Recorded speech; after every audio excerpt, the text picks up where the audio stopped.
Hello, we've got the next installment of the Partner Perspective podcast. And I'm very excited to bring Si on this podcast today.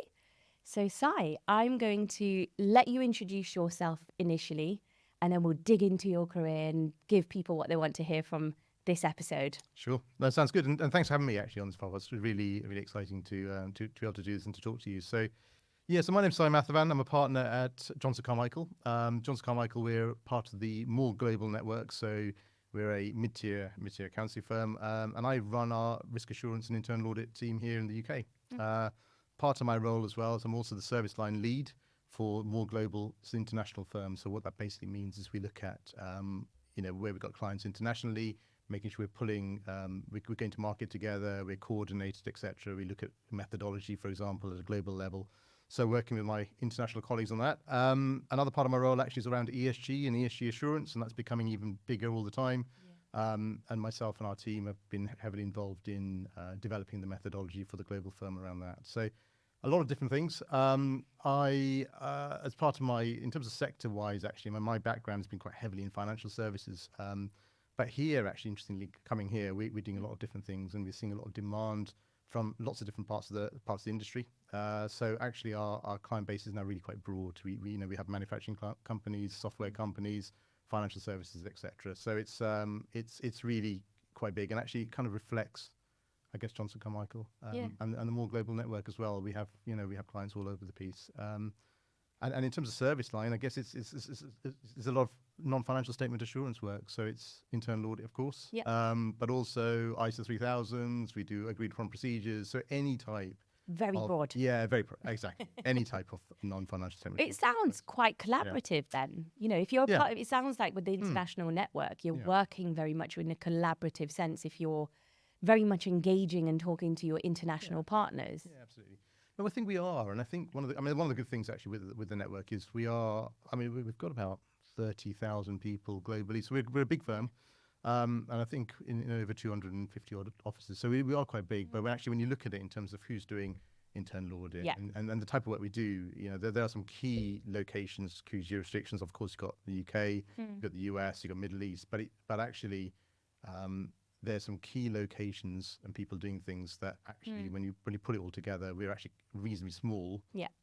But it does mean that we are, like I say, very collaborative. We've got a really good client base, and I think for all of us actually to benefit, it's useful to be in touch with each other and to make sure to see how we can help each other. Really. Yeah, absolutely. It's working together, isn't it? Which I think is a really nice thing. There's nothing. A lot of the feedback that I get when I'm speaking to candidates on the market is the ones that are most frustrated are the ones that are really silo. So yes, although you mentioned, you're a part of a huge international network. Yeah. It's really important to bear in mind you're not silo, which is quite nice. It's really important to work in a collaborative way. I'm really just going to get to it. What made you move from Big Four to a smaller firm like Johnston Carmichael? Yeah. Why did you make that move? I don't know. Good question. So I was at EY for a good number of years, and I really enjoyed EY. Don't get me wrong. I think it's a fantastic place. I think we had some of the experiences I had there were really good. We had technical clients, amazing engagements, all that sort of thing. But the opportunity, I think, with JC was to come in, and we were doing some of this type of work. But they said to me, look, build the practice. Can we want to do more in this market? We know there's an opportunity here.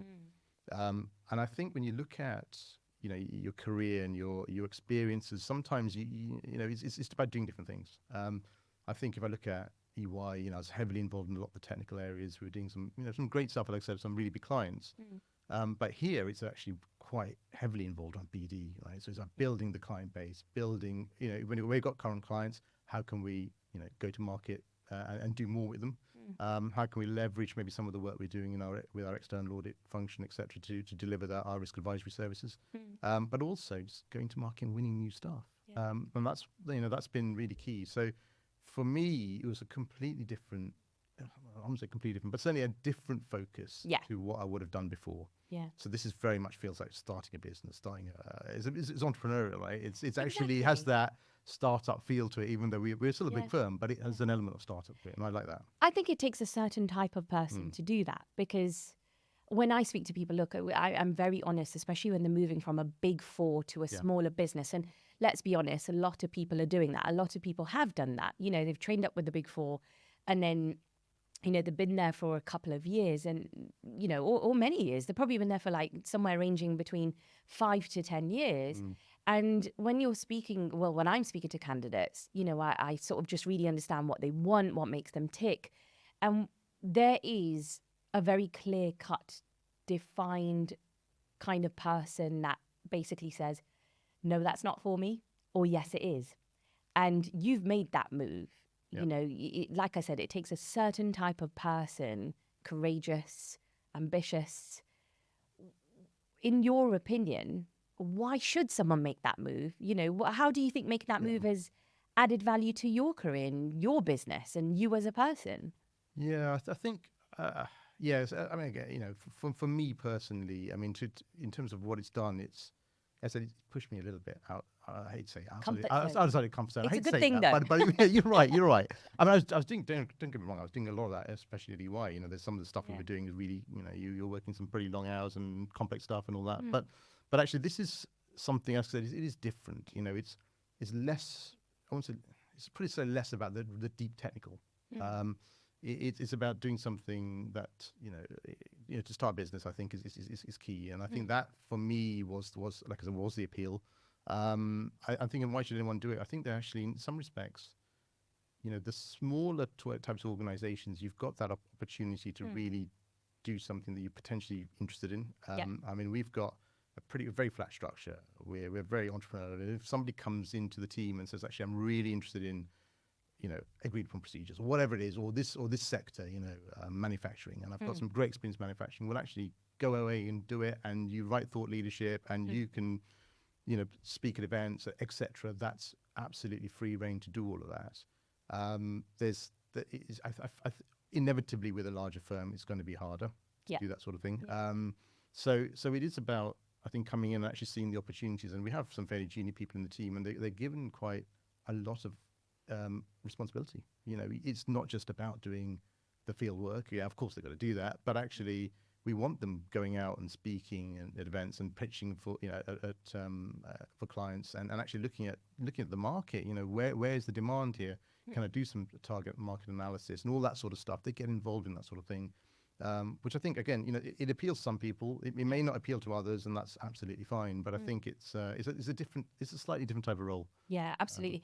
And I was talking to a partner, in actually he has come on the partner perspective previously, John Dawson, and he was saying a lot of what their business does, not IA related, but more external audit as their business, and he specializes within the creative media and tech area, right? So what he was saying is, even in his business, he was really not pushed, but he was naturally very inquisitive, put his hand up a lot, you know, really wanted to learn and push himself. Like you said, going back to what you said earlier, pushing yourself out your comfort zone. I mean, and this is where I think if people are pushed earlier on, they're not so scared later on. So business development, right? Key. You don't do business development up until you start assisting at the manager grade, maybe. Probably, I would say. And then you more do it at the senior manager grade. Whereas he was saying in his business, or in the Hayes McIntyre business, a lot of people are sort of starting early, like, you know, from the AM grade. So that means by the time they get to the senior manager grade, they're not scared of it anymore. And I've spoken to people in the past, many people in the past, IA, EA, whatever sort of division they're in, when they get to that SM stage, they're bricking it. They're absolutely bricking business development because they've not done it. They're not fully fledged sort of into it and done it. And do you think pushing yourself out that comfort zone has helped you? Have you become a better professional, better personally? Like how has it helped you? Yes, I think and I think it's probably valid for pushing yourself in general, actually, and whether it's business development or, you know, doing a technical piece or, you know, whatever it may be. Absolutely, something, you know, in presentations to a board, for example. I hate that. Some people really don't like it. I hate it. Absolutely. And I can entirely see that because, you know, you're exposed to an extent. No matter how well you know your subject matter, you know that they could be some difficult questions, and how am I going to handle that? So I do generally think, you know, sometimes you're pushing yourself in not taking the easy path, actually that can help you. And it is obviously difficult at times. And you will be pushed, and you'll be mentally pushed, and maybe physically pushed, or whatever it may be. And I appreciate there's a lot of putting the mental health thing to one side. I do think if you can see almost your what can you do as an individual? Where is my limit? Really, where is my limit? Yeah. Because I think once you kind of know that, in some respects, that kind of helps you going forward.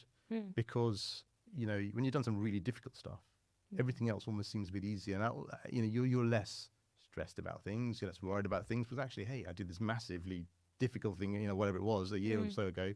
I know what I can do. This is fine. Yeah. This Walk will in be the park. fine. Yeah, this will be fine.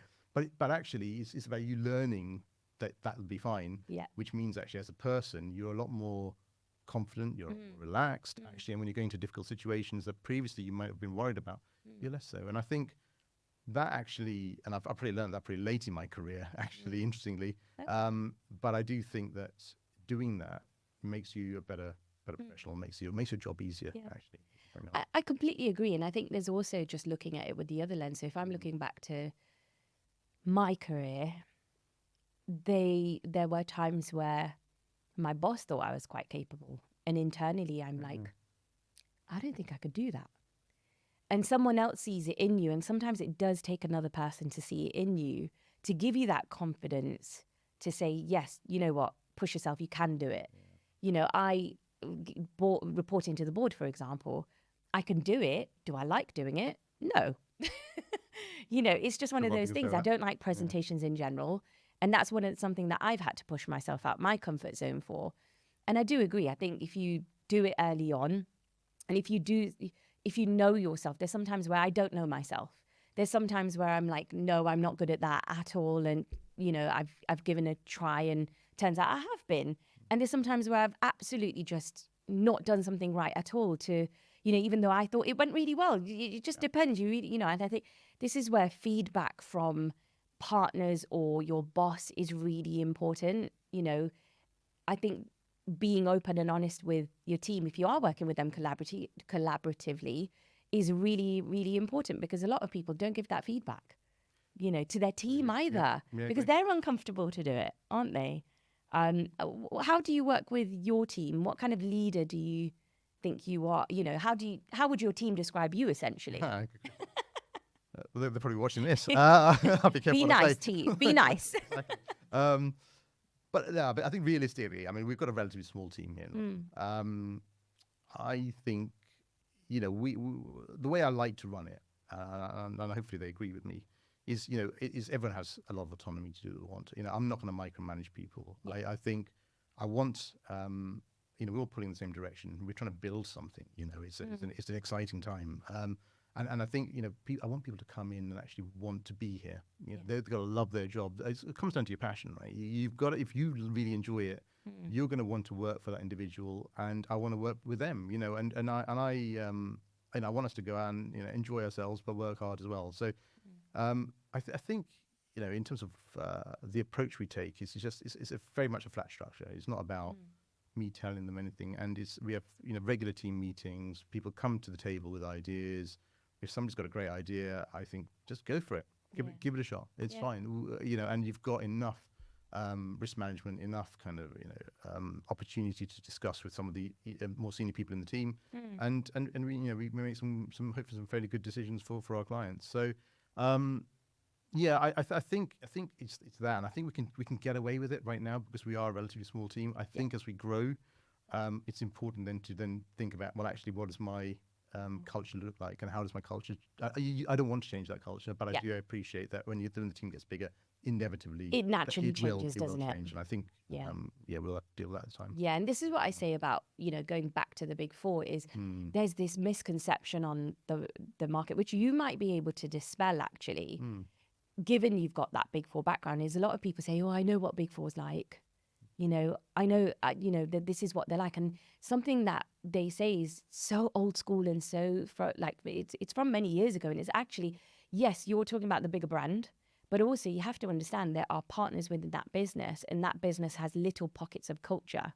Would you say that's fair of me to make that assessment? Totally. Yeah, totally. I mean, I think so. I mean, and again, going on my own personal experience, I do think that's the case.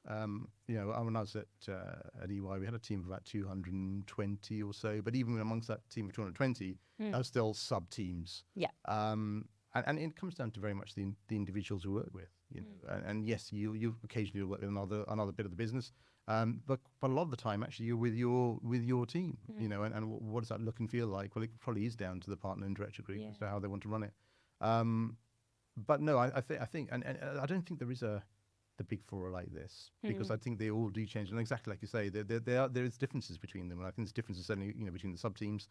But I must say, I did enjoy completely the time I had there. I learned a huge amount from the people I work with, you know, and from the clients I work with, and I sort of came away and I thought that was a fantastic experience.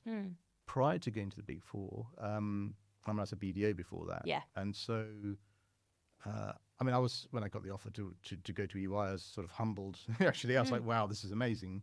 I didn't know what to expect.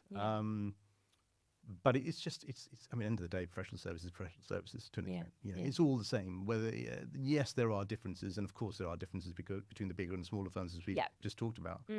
But actually, what they're trying to achieve, it's very similar. It's very similar. And the skill sets that you require are probably pretty similar. Structures are quite similar, actually, aren't they? Absolutely. As well. I mean, it only goes into when you're going into the mid-tier market, that's when structure changes a little bit. There are a few firms where they don't have the sort of senior manager and director levels. If you look into smaller firms, it goes straight from manager to partner. And, you know, that's where there are differences there. What would you, I mean, let's get into it, because I know people would be dying to hear. Yeah. Did you wake up one day and be like, I want to get to partner? Is that what you sort of, did you, or when did you think, when did you come to the realization, like, I want to make partner? You know what, the answer to the first question is no. No, you didn't wake up. I didn't wake up one day and thought, I want to be a partner. No, and actually, in some respects, I really do admire the people who start in professional services, go, you know, at an early age, I want to be a partner. Because some people do, right? They do, absolutely. And I totally admire that. I think if you're early 20s or whatever, straight out of university or even a school leaver, and you think, well, actually, I want to be a partner, and all you do is work to be a partner, I admire that. I wasn't one of those at all, and I'm making no issue with that. I think it's taken me. I mean, my journey of, I mean, I've been doing this now for knocking on 20 years.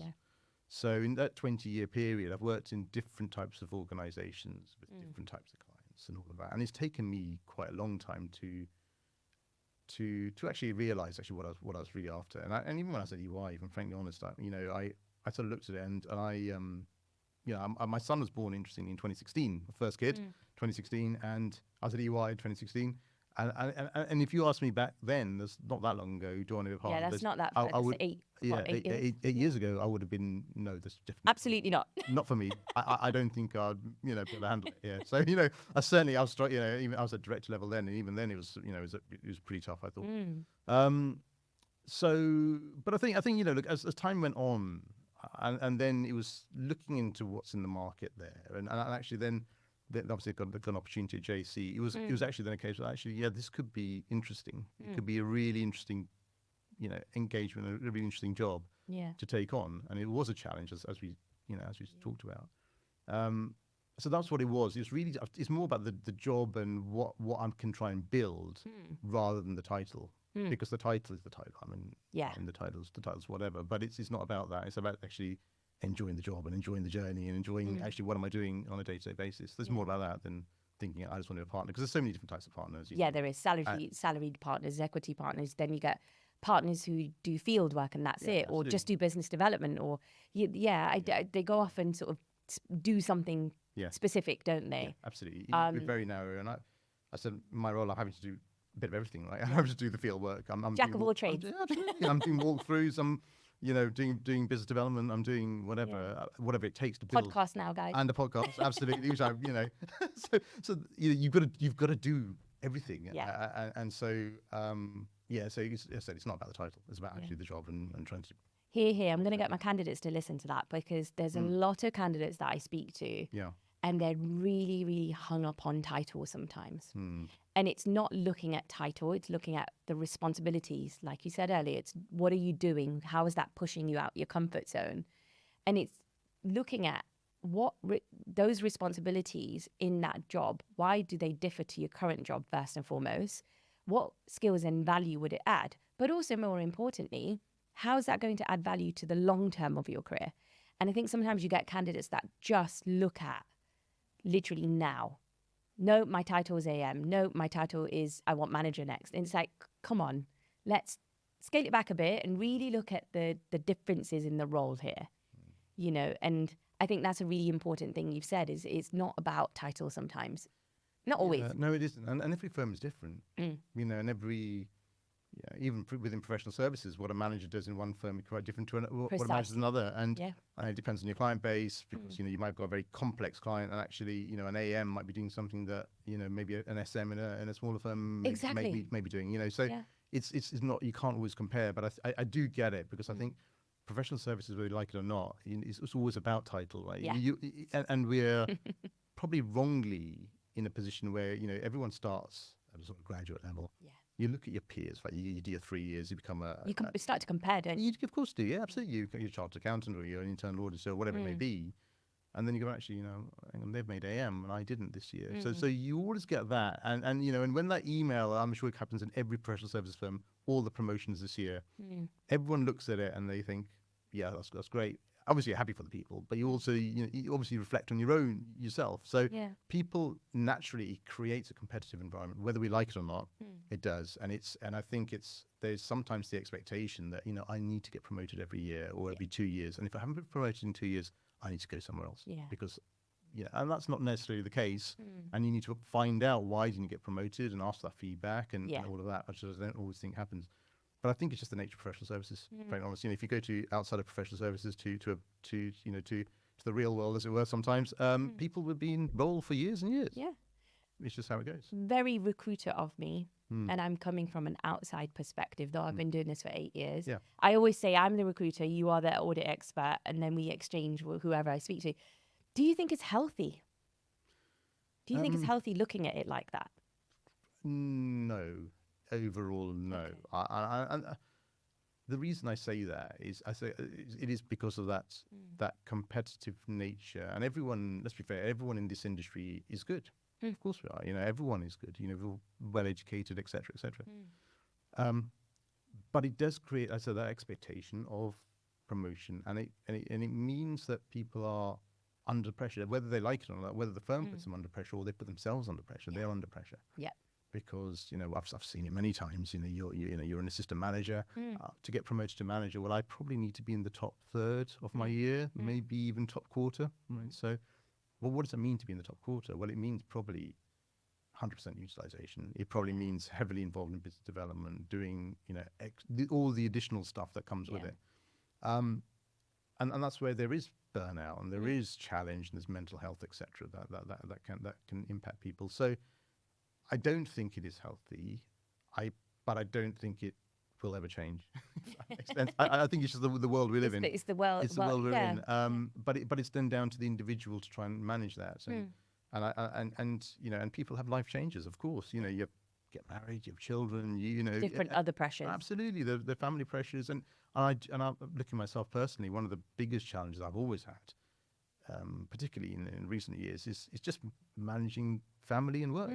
I could do 100%. I could be, I could have been a partner many years ago, probably, if I didn't have a family. And likewise, I'd be there with my kids all the time if I didn't have another job. But inevitably, it's for everyone to find that balance. Yeah. And I think professional services, whether you like it or not, we're on 24/7 sometimes. Yeah. We are, and a proposal comes to the door or whatever it may be. You just need to be on it. And I think it's. I think to be a very successful in professional service and be a very successful senior partner, it's a real skill set, which I'm very much still learning about. I don't have at all. I can't say I am. Like 20 years on, I still. No, I'm still learning that. But absolutely. That's nice. You're still, it's very open. It's very raw. It's very honest to be. I'm still learning. That's one of the key things. I love it when people have that growth mindset. there's just something about me on a personal level where if someone says, no, I've done everything and I'm happy where I am, I don't click with them because naturally that's not me. But the other thing I was going to say is actually you hit the nail on the head with challenges. You know, whether you, and I probably relate to this on a personal context, is I've never had my boss put pressure on me. Don't get me wrong. There is pressures we face, you know, with the leadership team. But that being said, I probably apply way more pressure than he ever has done on me, but I do it to myself. And I think if someone is ambitious and career driven, then that's something that's naturally going to come. You know, it's just one of those things, part and parcel. One of the questions I was going to ask you is what challenges do we face? And I think you hit that nail on the head. And I think what we do, and I don't know if this is society in general, is we try and be good and, you know, eat really well and eat clean and do work really well. And then we're like, right, we need to go to the gym, or, oh, we need to see our family and friends. And have I spent enough time with my like partner or whoever, or my family? It's tough. Yeah, adulting is tough, guys. I'm just having a rant about adulting today. But it's so true, isn't it? Yeah, absolutely. Everyone's got so many pressures. It doesn't matter what stage of your career you're in, or whether you're straight out of university or, you know, you're the other end towards retirement. It's still different pressures, you know? and I do think it is very, very difficult sometimes to juggle. And that laptop that we all sit in front of is on, or your phone, and you're like on your phone, and you know, and I'm terrible for that, right? It's the first thing I look at when I wake up in the morning, and it's probably the last thing I look at when I go to bed at night. Which isn't healthy sometimes, but I appreciate that is, you know, sometimes what we all need to do. I feel like it gives us more control. I feel like just by me doing that, I feel it's weird because yes, it's not healthy to constantly do that, but actually I just feel a bit more in control with everything when I do that. Funny you say that. Funny. I mean, so I'm far more. It sounds ridiculous. I'm far more relaxed when I've actually got my phone on me, knowing what's going on. Yeah, same. Because what I don't like. It's going to sound terrible, so apologies, is going away for a number of days and not knowing what's going on. And the minute I turn that phone or that laptop on, I feel like that gives more dread. Yes, I'm totally with you on that one. I was in Turkey last week, and I just sent an email to my boss, and he replied saying, "Get off your phone! Like, why are you on your phone?" And I'm like, "But I want to be. You're not asking me to be. I want to be, because I just feel a lot calmer on the Monday where I come back, because I know what is happening." I enjoy my holidays when I actually, I can check my emails. I enjoy my holidays far more. Actually, exactly. Actually, that works for me. I appreciate it doesn't work for everyone. But, you know, it's just, again, down to the individual, how you manage yourself and you manage your life and your career. But it's I know Julia White will listen to this and be like, "Sheena, stop it." You know Jules, don't you? Okay. Yeah, I know very well. Yeah. Pivotal moments then. Any pivotal moments in your career? Was there like any penny drop sort of, do you know what? Yeah, I've got this, or you probably actually no, Sheens, I've never got this. But have you had any pivotal key moments in your career that you can share with people who want to make partner? You know, get there one day. Yeah, I mean, in terms. Well, I mean, it's probably two things. I mean, it's the skill set you probably require to be a partner or to get on in. I said it's not about title, so not just be a partner, to get on in professional services. There are a number of things that you probably need to have. But in terms of pivotal moments for me, I think actually, dare I say, it was the time I actually moved to EY. And the reason I say that is when I moved, some of the people will know, you know, client assets in the financial services sector. It's a big thing. I did quite a bit of that actually when I was a BDO, and when I moved to EY, I landed in the August, and the team said, "Look, we just want this big CAS engagement." You know, I just landed as a new director at the time, and they said, "Look, run it basically." And of course, there's partners around you, but in terms of the sort of general day to day, the field work, your baby. This you go for it. Yeah, absolutely. And it was at the time I realized how big it was. And it was massive. It was a massive engagement. And in the end, we had about 20, 25 people at some point working on this engagement. It was huge. And it was, you know, the clients were challenging, et cetera, et cetera. And I look back, and at the time, you know, it would come back to what we were probably discussing earlier about pushing yourself. Yeah. That was really at the sort of far end of what I've ever done. You know, it wasn't just the hours, but actually it was the... it's a combination of hours, which is fine, but actually it's also the technicality of the role. It was technicality of the engagement. It was actually also when you know, sometimes when you can prep for a meeting, but actually you're never comfortable it doesn't matter how much prep you do, you're never comfortable because actually you know that when you go into a meeting, you might get exposed. Oh, And you know your stuff. You know your stuff. Yeah.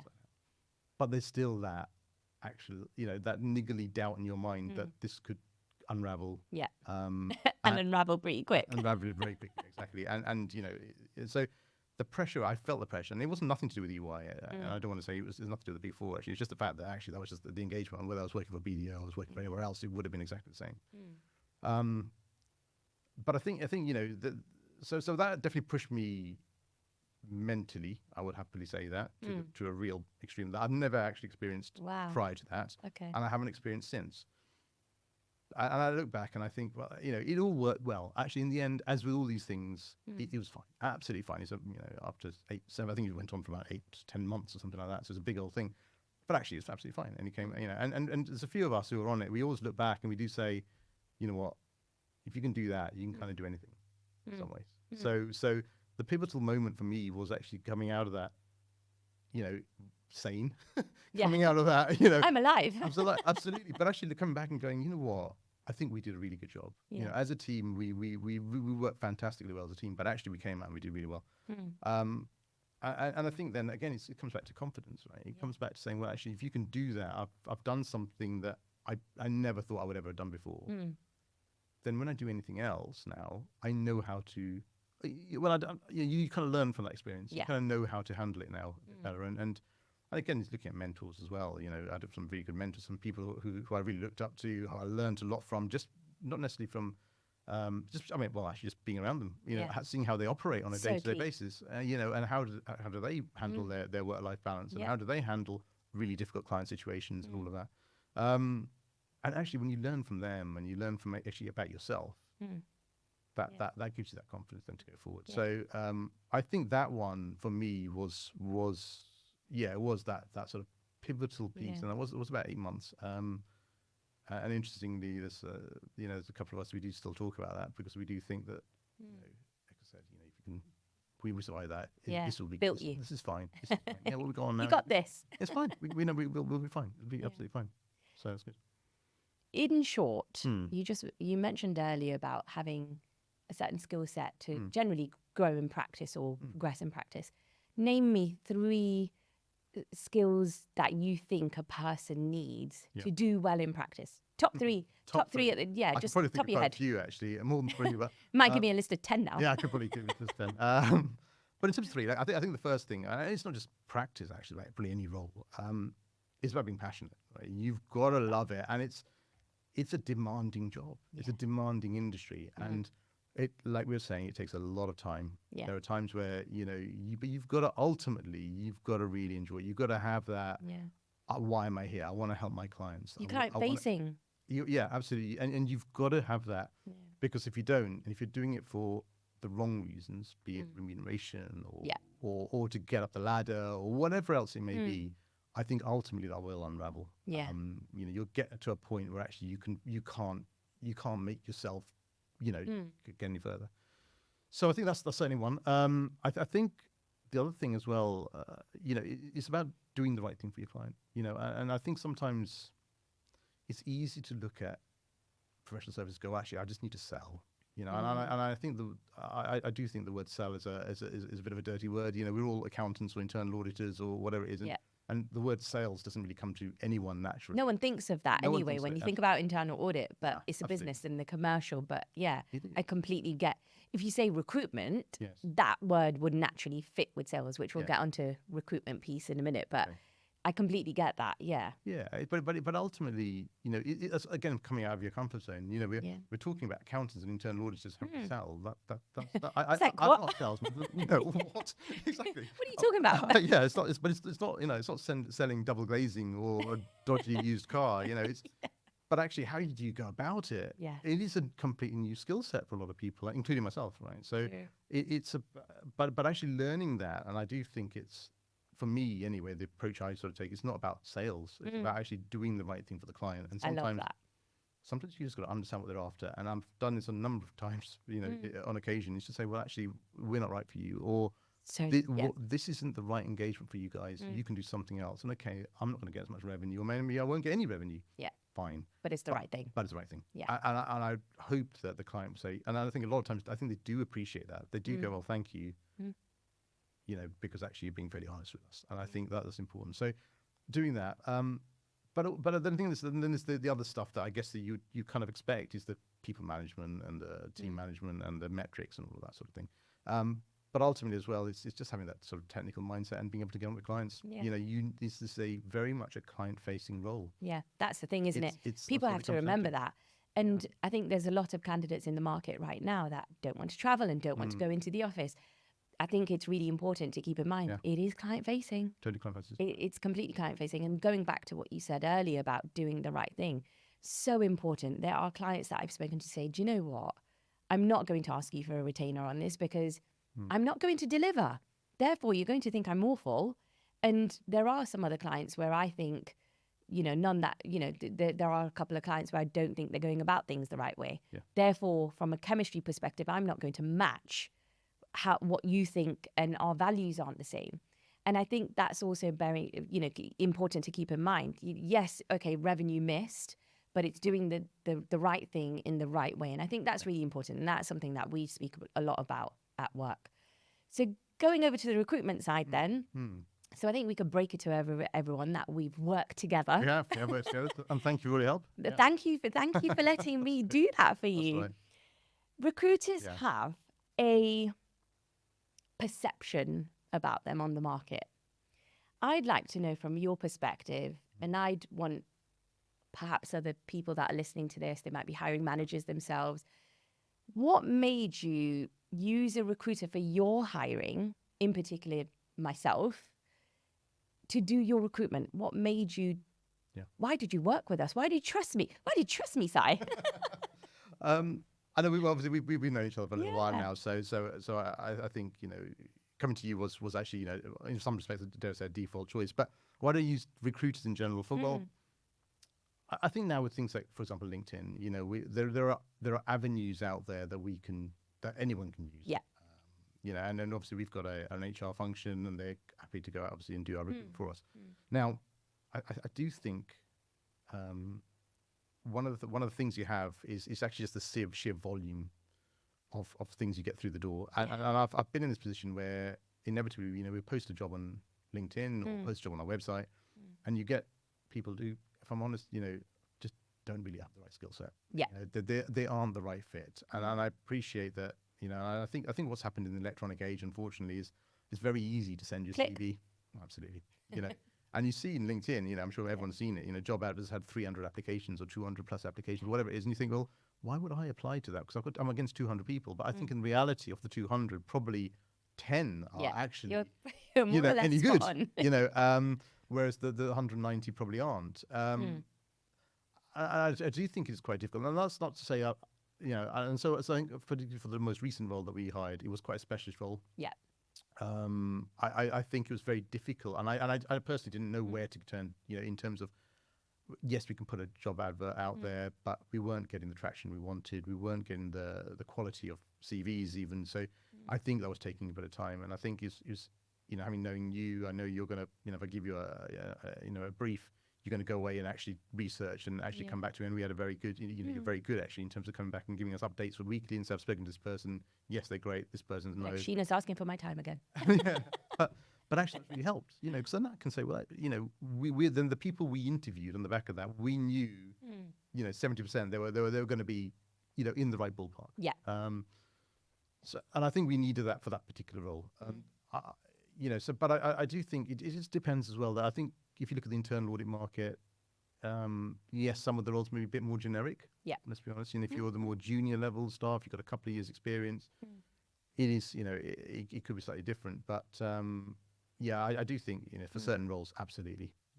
Certainly would just helps. It just speeds things up. And you get I'm the right glad to person hear that. I mean, it's so important, isn't it? Because it, yes, let's be honest, there's a fee, and businesses or recruitment agencies aren't cheap. And I know there are other recruitment agencies that charge a cheaper fee, but it's the expertise. It's like you said, the following up. It's the ability to really just go away and do that work. You know, so having the ability to someone really deliver for you. I think there's going to be, again, it goes back to what I said earlier, that chemistry between two people to be like, do you know what, I know he or she, whoever that might be, will deliver. I think that's really important. And I think as well, you know, I mean, certainly if I look at our team, like I said earlier, you know, we're a relatively small team. It was really important that we had the right person, the right fit for the team, because the last thing I want, it's not fair on either party, for us or that individual, actually bring the wrong person in. Yeah. You know, you bring the wrong person in, they'll be miserable. It would just fall apart. So, you know, getting, again, as part of the brief, telling you, well, this is what we need from an individual, from a personality, from an approach to their work, etc. You know, that's key, and you can't see that on a CV. It's very difficult to see that on a CV or on a LinkedIn profile. And you can spend a lot of time going through that one. Whereas I know I needed someone in pretty quickly to get going, because if I wasted 6 months, half my year is gone. And I needed to just, you know, deliver to clients and build, you know, go out to market, etc. Time is money as well, right? And I know people are like, oh, your fees are quite high, but it's true. Time is money, and if you spend that time doing it yourself, you're also losing money in that regard. Yes. So by that time, you might as well work with an agent who knows their stuff, whoever that might be. As you get senior in a business, it's quite easy to be told, and like you said, you're doing a lot of stuff. How do you prioritize recruitment? Because there are hiring managers who don't, you know, they just say HR dealing with this. It's HR's job. And sometimes, you know, talent teams, or actually what the partner wants versus talent teams, there is a bit of a misunderstanding. You know, there's, yes, general stuff's all right. General information is right. But when you are getting down to the technical stuff, sometimes I've been doing this for 8 years. I know enough to know what technically is going to work. How do you prioritize recruitment as you are becoming more senior and might be sort of getting busier with other things? How do you prioritize that? Well, yeah, I mean, that's that's a good question. I mean, I think for me, recruitment is such a big part of what we do. I mean, it's such a cliche to say we're a people business, but we are a people business. Even more important when you're working in a small team, like I said, you know, I think when you're in a bigger team, you get the wrong hire. Well, okay, they might get diluted. If you've got a team, like I said before, I was 200 people. Okay, you got one or two wrong people. It's less of an issue. Yeah. One or two wrong people in a team of 10, actually, that makes a big difference. Goes wrong, and that can hit morale. It can hit just profitability, etc. So for me, actually, that's really key. But I mean, we here at JC, I mean, we've got a really good people experience team. You know, we work with them very closely. You know, they help us. They've been fantastic as well. You know, I know you know them very well. So I think it's, you know, giving them a brief. Yeah. Working with agents, you know, if we need to. Sometimes, you know, they might say, actually, it's pretty vanilla. Let's stick on LinkedIn. As I'm sure something will come of it. Some firms will do that, and you'll do that way as well. But no, I think for me, it's getting that. But also, you know, I've got a really strong director, senior manager team as well, and we work incredibly well together. So it's making sure that everybody's happy with that hire. It's not my decision. It's not solely my decision, of course not. You know, and I will make sure there's 2-3 people on interviews, and they've met the team and they've met everyone, and everyone knows to the best of their ability that a candidate knows what they're getting themselves into. 100%. You were really clear on that, weren't you? I need them to know the team. I want them to feel that on day one they're going to get on with us, and you know, if we can have as close to a matey kind of relationship to an extent, the better, right? You know, that comes back to, you know, we just need to pull in the same direction, and we need to trust each other implicitly to deliver. I need to trust my team, and my team needs to trust me, and we need to work like that. So it's so critical that we get the right hire. So I'll do whatever it takes to make sure that's the case. So that's the way we have to prioritize, I guess, especially given the nature of our team. Yeah. And your hire, we were talking about this earlier, weren't we? Your hire was different. A hire that you wouldn't have necessarily made previously, or it's not common. What made you make a business development hire? It was a BD hire, wasn't it, to support you? Yes. What made you do that? What sort of thought process did you go through? Because it is different. It is very different. Yeah. So it comes back to probably what we were saying right at the very start, was around, you know, the nature of what we're trying to do here. It is a we've got a good business, we've got a good practice, but we need to take it to the next level. We need to expand into potentially slightly different markets. We need to expand the type of client we work with, etc. So, and it comes back to all of us as skill sets. Internal auditors, we don't naturally do BD. Yeah. We're not natural salespeople. Yes, we can do it, but I'm sure 90% of people probably doesn't come naturally to them. Put myself included, as I certainly include myself in that bucket. But what I was also finding as well is I'm spending quite a lot of time with clients and helping with delivery and helping with different parts of the business, be it internal or external work. A small part of my role was then BD. Not enough of it, if I'm frankly honest. I should be out 70-80% in BD. I was probably at sometimes in 20%, and then that's all well and good. But then you try how you have to deliver the work. I've got to deliver the work to the right standard, absolutely. But actually, we also got to think about growing to the next level. So for me, it was, is think about how can we do this? Well, we do need to have a different type of hire. We need a person who's solely focused on BD. I don't want them doing any client delivery. We've got that covered with myself, with my director.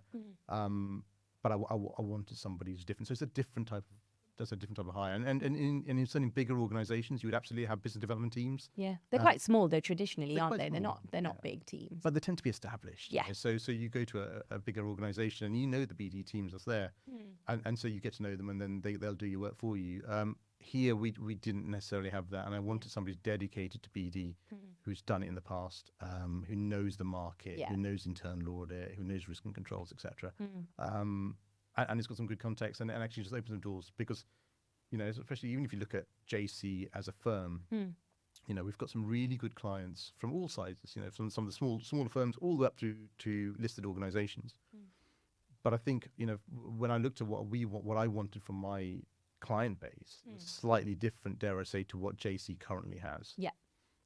So it did mean actually creating some new contacts in the market, and yes, I was doing a lot of that, but I needed more. You need more time. I need more time and more capacity to do that. So, yeah, hence hiring a bit of a salesman, which has worked out really well. It's strategic, but it's worked out. I mean, he's not been involved that long so far, but it's worked out really well, I think, and I do see the value in a different type of hire. But as we were saying earlier, it's hiring someone who I've never really hired before. I've done loads of recruitment in the past, but it's always been internal audit or an assurance person. I know exactly what an assistant manager or what I want from an assistant manager or a senior manager or a director. I know that.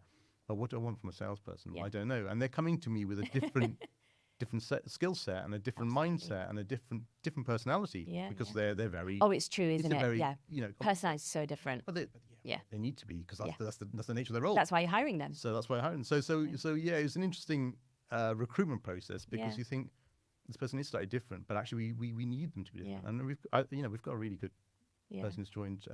He's done fantastically well, and I can see the business really growing primarily because of what he's bringing to the table. Even I think when we were talking about it, I said to you, Si, this isn't traditionally what I do, right? You did absolutely. I put my hands up and I was like, I'm not going to pretend to be an expert. I don't even know if I can find it, but let me go away, do some research, and I'll come back to you. So even for me, it was different. And I think, for me, I thank you for that opportunity because it also allowed me to think in a different lens. Actually, it also made a difference to me in terms of who I was communicating with. I wasn't communicating with internal auditors. I was talking to people who are very similar to me in terms of very extrovert. Well, I wouldn't say I'm very extroverted, but some of the people that I spoke to in the process were very extrovert and very out there and very sort of salesy. Like you said, completely different skill set, completely different mindset. And I think what you did really well in that process is think strategically, think differently, that cognitive that cognitive mindset. You have to push yourself. You really have to evaluate, okay, what have I got in my team? What do I need? And therefore, what does that look like? What are the salaries? Who are these people? Where are they? And that's what we went through, didn't we, really? Yeah, so absolutely. I think it was a brilliant move on your part. That's your job at the end of the day. That's why JC hired you. Absolutely. And that comes back to entrepreneurial and, building something and all of that. And, it was absolutely. but we got absolute backing from senior leadership did, at yeah. JC, and Yeah. they knew what we're doing, and they could see the strategy. They can see, so the firm is very much behind what we're trying to achieve and what we're trying to build and all of that, which I think is important. So they could see that, and so it was a different type of hire. But I think, as I said, I think it's been the right move for us at the right time. I think it's a good move. Everything. Yeah, Yeah. absolutely. Good hire. And I also gave you feedback, didn't I, around hiring processes and, what will work and what not, what doesn't work. You could be honest with me now. Yeah. How did you feel about that? How did you feel me coming back to you and be like, do you know what, that's not working. We need to go down this avenue. Because I was quite consultative with you, wasn't I? Absolutely. How do you think? Do you think that works well? I think that, I think Or not? I think that works because I've said I've done a lot of recruitment in the past and interviewing and all that sort of thing. I mean, in reality, I trust you because you know the market better than I do, and this is what you do. And I think So glad I didn't trust myself with this. I was So like, now I'm what am I doing? What am I doing? but yeah, I think actually, your feedback was important because I think that steers where we were going with this. Because I know we had a number of candidates, didn't we, who came to the door. And it was a difficult role to fill. It was because, like you said, it's not something you've done naturally before, and it was a new thing for us. And we went through a number of different people, and we saw a lot of CVs. We weren't sure, and we did quite a number of interviews. And do you remember the first one? Yeah. First interview was like, oh my God, I think that person is amazing. You're like, yeah, I might lose out on them and I might kick myself, but I'm going to go with it. And Sheens, you might come back to me and be like, you've been bad. But it was a good decision, right? Even though we were like, oh, is this a bit of a risk, at that time? You're right, because I think it comes back to what we probably were both used to. We're both used to hiring The typical thing. Absolutely. Yeah. I want a senior manager in internal audit, fine. But actually, when you ask them what they've done, and it's no reflection on that individual or them, or it's probably more a reflection of senior managers within the industry and within professional services. We do business development, of course we do, but what does that really mean? Yeah. Well, it means, actually, I write a proposal. Occasionally, I'll turn up to a Pitch. I might cross-sell something. Yeah. That's it. Yeah. I don't think many people will naturally be going to market, be properly Fully fledged. fully out in the market and looking at opportunities and looking at how to help clients, and yes, I know that JC can help you with this, and they're thinking in that kind of way. I don't think 90%, 95% of senior managers do that, and as I said, it's not a reflection on them. It's just the fact that actually they've probably got 70% delivery. To do. Yeah. They're some doing. You need to deliver. Yeah, they're some doing chargeable work. So the percentage of BD that they do is relatively small. And of that small percentage of BD, how much is actually proper going to market and really doing something quite out there is a tiny percentage. So they're not going to have that experience. So I think when we started, and we asked, and I felt bad because I know that It was ages ago now. that was a great but we had a couple of really good senior managers who were technically very good. Yeah. Yes, they could probably do a good proposal and all that, but I knew I needed something different. It just wasn't what you wanted. I needed something. I needed something. But credit to you because look, that's, I think more partners or more hiring managers really need to think about that. How can you be different? What skill set is missing in terms of your team, and where are the gaps for you to be able to do? And you might not make the traditional hire, right? Yeah, sometimes you can't. And I think, I think we just need, you need to think out of the box sometimes, don't you? Exactly. You just need to get what you need to build your business and have your strategy. Where are we going? Yeah. I'm sure. And what do I need? Yeah, and I'm sure there will be times where I am going to need a solid senior manager who all they're going to do is delivery. Well, Si, you have been incredible to have on here. That's right. It's such a pleasure to hear your journey, your background, and also your most successful recent hiring and just how differently you thought about things. That's right. Thank you. You've been a dream. No, thank you. Thank you so much for coming on. You too. Thanks very much. Thank you. Thanks a lot.